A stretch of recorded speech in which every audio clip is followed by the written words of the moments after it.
Our old wise men said, if you want to go fast, go alone. But if you want to go far, go with others. And my thoughts on this? Who will ever sing a song of your heroic deeds if you go alone? Who will ever remember you? We were privileged to work with a man we will call our hero. A lot of people think or believe that Manna is a church. It is not. Manna is we are a ministry or an organization that works with the churches. And so our motto is serving the church, reaching the world. I found myself in the slums of Kibera. Again, I was looking for work to do because here is someone coming from poverty background, and I'm trying to figure out if there is anything I can do to be able to help my family come out of poverty. And one of the things I could do was to work. And I figured out what kind of a job I could do. And I realized that I had no place in the corporate field because I had not trained for any career. So the only work I could access was to go to construction companies, mjengo, and do some handwork as a helper there. So I did that work in Nairobi for a lot of time, and staying in Kibera slums, God allowed me to experience the life in Kibera. He also allowed me to meet my better half, my wife, in the slums. We got married, and our first 2 children were born in the slums of Kibera. I could not even afford a clinic or a place where my wife could go get deliver. So the 2 children were born in my house with the help of the people that would come in my house and help her. And so we continue to trust God, because in my heart I knew that I had a great destiny, and I knew that God was with me. And I knew that if God is with you, then anything can happen. So I stayed in the slums for quite some time, and for 7 years, staying in Kibera slums, getting married there, having my 2 children there. Then when God opened a door for me to get out of the slums, I trained. I actually went to a company, printing company, and I went there as a cleaner and as a cook. So I was preparing tea for the staffs. And because I knew where I was coming from, I wanted to learn. They could not allow me to learn, so I wanted to learn indirectly. So as I was preparing tea and cleaning, I was also making sure I'm keen to learn how I can operate the printing machines and all that. So from that, I fortunately became a printing machine operator. So besides the work that I'm doing, I am also a publisher. I am a printing machine operator, I'm a printer. So I started working as a printer, and God enabled me to have more money that would allow me to come out of the slums of Kibera and be able to take a little better of my family. So when I came out of that place, went to Madare, got a more spacious house. Still it is just 1 room, but spacious. God spoke to me, and God said to me that, Maurice, the reason I allowed you to stay in the slums and watch your children cry for food and you can't afford it, the reason I allowed you to watch your children walk the slums without clothes and stay in a box-walled house and without furnitures, all that life, I allowed you because I was creating a ministry inside of you that I would eventually use to help rescue the same people who would be in the slums and going through what I allowed you to go through. And one of them was to feed the hungry families in the slums and also to clothe them and to provide education. And back then in the village, here in the village, I happened to be there when my grandmother and grandfather was still alive. So when my grandfather died, God allowed me to see what my grandmother had to go through, including being forced to get inherited by another man that she didn't know. And that is something that I didn't like, because my father allowed me to stay with my grandmother. And as I was growing up, my grandmother was the most precious thing I had in this life. I loved her so much. And I watched people, including my father, who was a pastor then, asking me to leave my grandmother alone, even though she was very old and she could not do things for herself, because they believed if I stay with my grandmother when she has lost the husband, then I might die. Because traditionally and culturally, a widow is considered an outcast. I'm team leader in the widows department, and basically what they do on a daily basis, they go to a widow's home where they'll share the word of God with them. They'll also pray with the widow. After that, they will do the house chores for the widows, and for the elderly widows who cannot wash themselves, we normally wash them, wash the dishes, do the laundry, and many more. After that, we'll pray and go to the next door. Towards our first destination, we meet this humble widow who in kindness takes us through her life.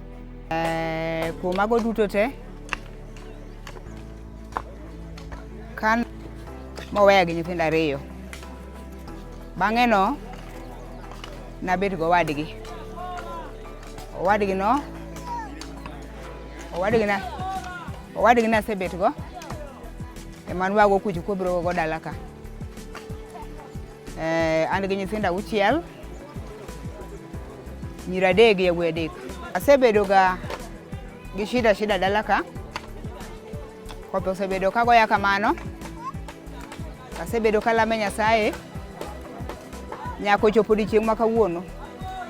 Ma po ka Nyasaye otimona ng'uono. Ma koro apo ka odni ochunga. Agone Jehova Nyasaye erokamano maduong' kuom ber mare gi ng'uono mare motimona. Momiyo gima ochung' ka ni ochung'. Ka debed ni ok en Nyasaye, de ok otimore.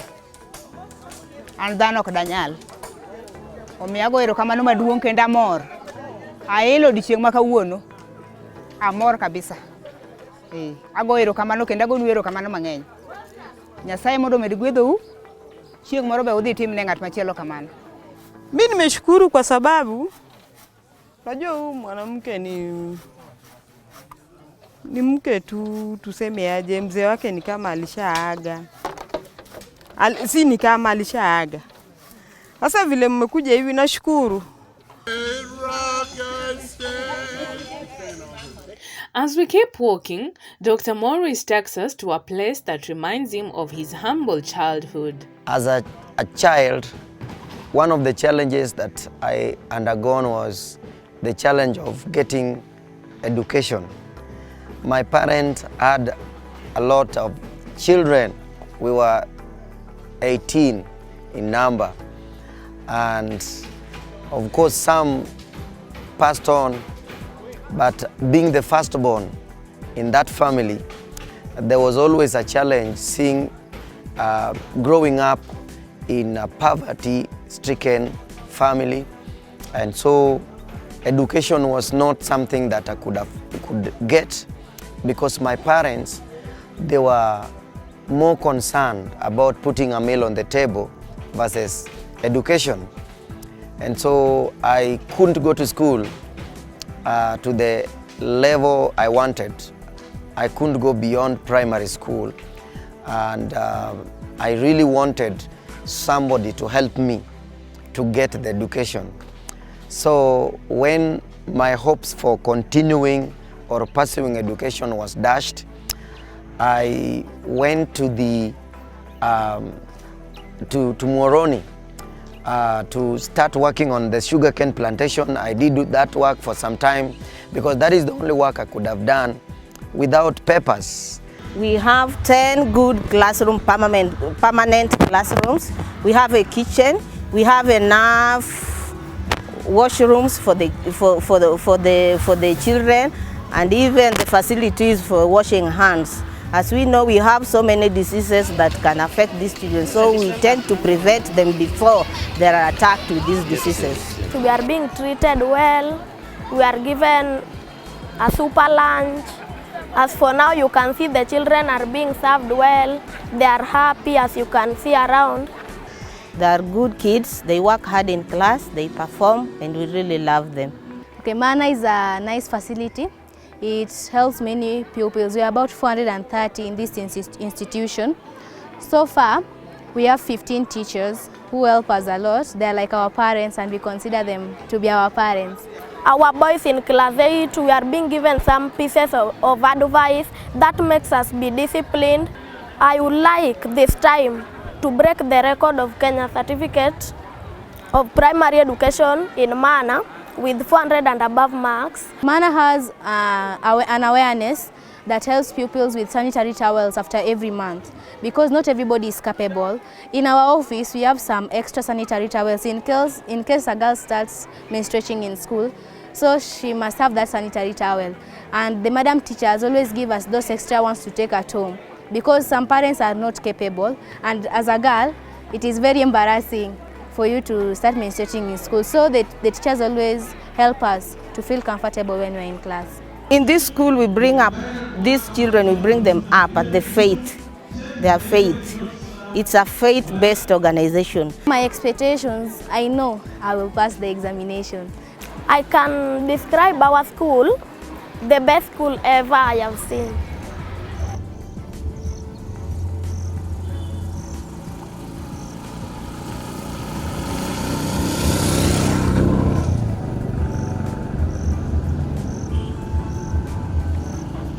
Any parent that wishes to find a good place to bring his or her child, let her or him bring the child at Manna Academy.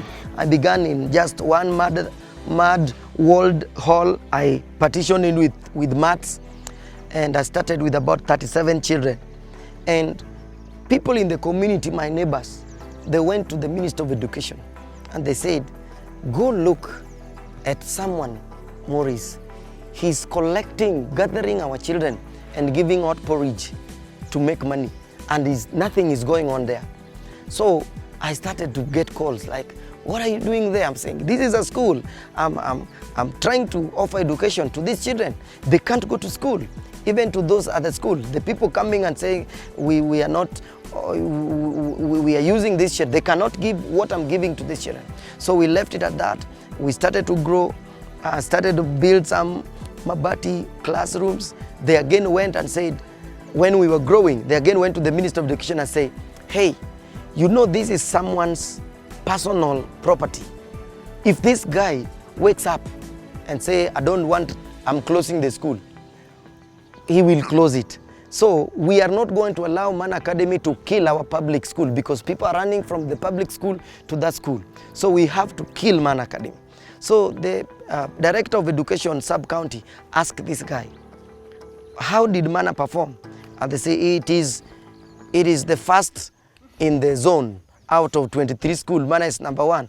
And what about the school that Manna is killing? It is the last one in the zone. And then he told them that what you are going to do, we will help you to fight.